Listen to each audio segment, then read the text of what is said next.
Bismillahirrahmanirrahim. Bismillahirrahmanirrahim.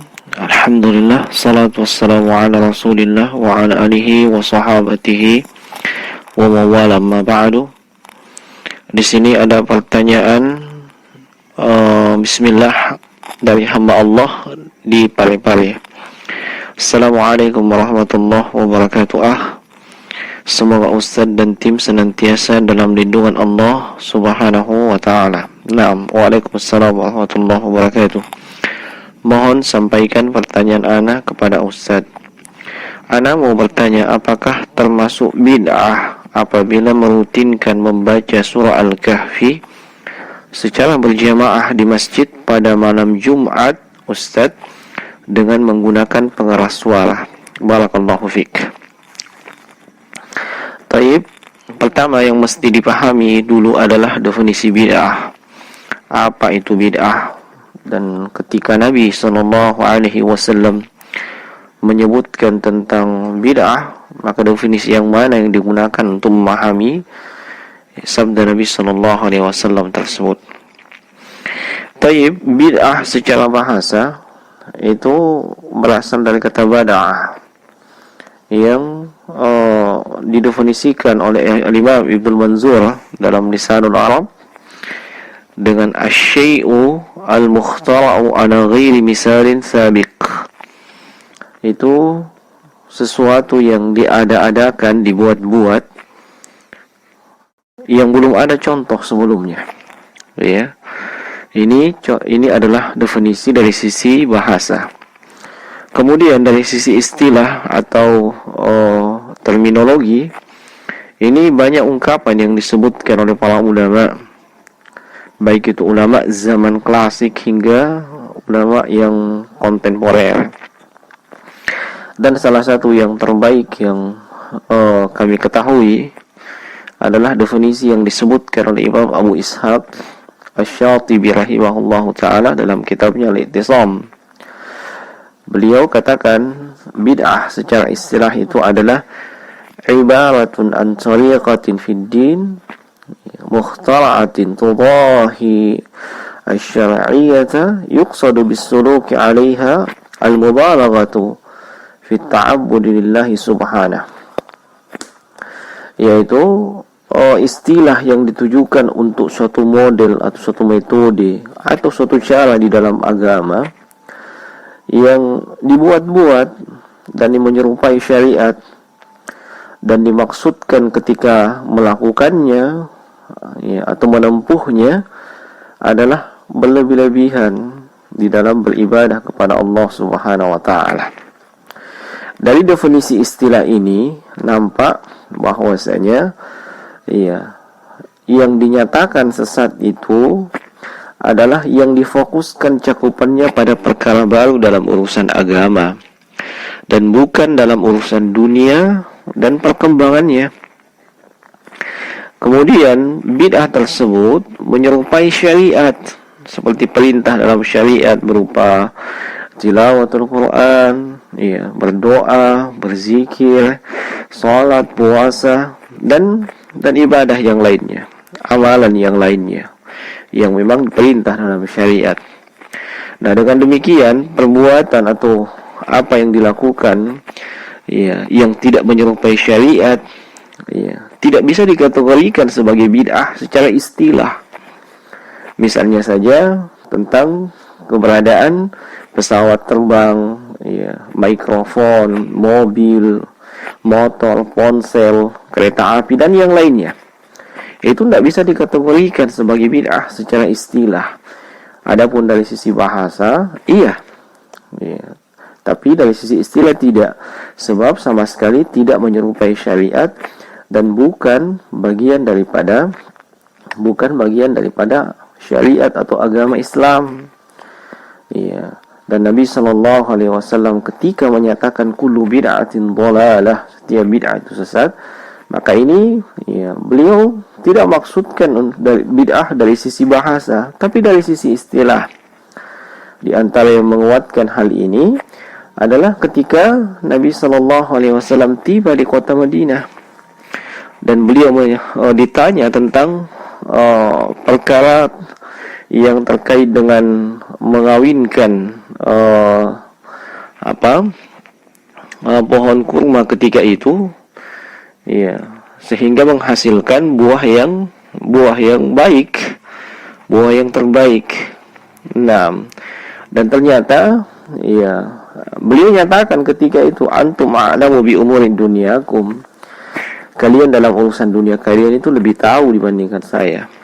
Ya. Ini menunjukkan bahwasanya bukan dari sisi bahasa yang Nabi maksudkan, tapi dari sisi istilah. Nah, lalu kita kembali pada pertanyaan. Rutin membaca surah Al-Kahfi secara berjamaah di masjid pada malam Jumat dengan menggunakan pengeras suara, apakah ini termasuk bid'ah? Iya. Nah, kita katakan ini termasuk bid'ah dalam agama. Ya. Mengapa demikian? Iya. Sebab ketika para ulama menerangkan tentang bid'ah, mereka membagi bid'ah menjadi dua bagian. Dan ini berdasarkan ada atau tidak adanya dalil yang melandasinya. Yang pertama adalah bid'ah asliyah atau hakikiyah, yaitu bid'ah yang tidak berdasarkan dalil sama sekali.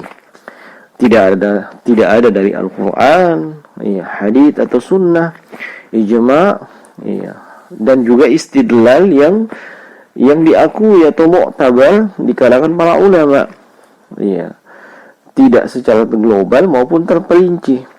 Ya, itulah sebabnya dinamakan bid'ah, karena merupakan sesuatu yang baru tanpa ada contoh sebelumnya dalam agama. Ya. Contoh bid'ah yang asli atau hakikiyah ini adalah lafaz zikir dan salawat yang sama sekali tidak ada landasannya, tidak ada dalilnya, seperti salawat nariyah, salawat badar, dan yang lain. Enggak ada contoh dari Rasulullah dan para sahabat beliau. Ini yang pertama. Yang kedua, bid'ah idhafiyah, ya, bid'ah yang disandalkan, yaitu sesuatu yang kalau dilihat memiliki dua sisi. Di satu sisi sesuai dengan tuntunan dalil, sesuai dengan sunnah, karena berdasarkan dalil, ya. Di sisi yang lain merupakan bid'ah karena, ya, tidak berdasarkan dalil. Ya, seperti misalnya membaca zikir tertentu, ya, contohnya subhanallah, ya. Ini kalimat zikir subhanallah, kita tidak ragu bahwasanya ini adalah lafaz zikir yang disyariatkan. Namun jika seseorang menentukan jumlah tertentu, cara tertentu, pada waktu dan tempat tertentu, yang semua itu tidak ditentukan dalam syariat, tidak ada dalilnya seperti itu penentuannya, ya, seperti misalnya membaca subhanallah 100 kali dalam sekali nafas, ya, atau dilakukan dengan model atau cara berjamaah, atau dilakukan di tempat khusus, maka penentuan ini, ya, harus ada dalilnya. Kalau tidak ada dalilnya, maka itu adalah bid'ah, ya. Dan Syekh Muhammad Nasiruddin Al-Albani rahimahullahu taala ketika menyebutkan tentang cara mengidentifikasi suatu kebid'ahan dalam kitabnya Ahkamul Janaiz, beliau sebutkan salah satu poin, ya, yaitu kullu ibadatin atlaqaha asy-syari'u wa qayyadaha an-nas bi ba'dil quyud misl makan aw zaman aw sifah aw al-'adad.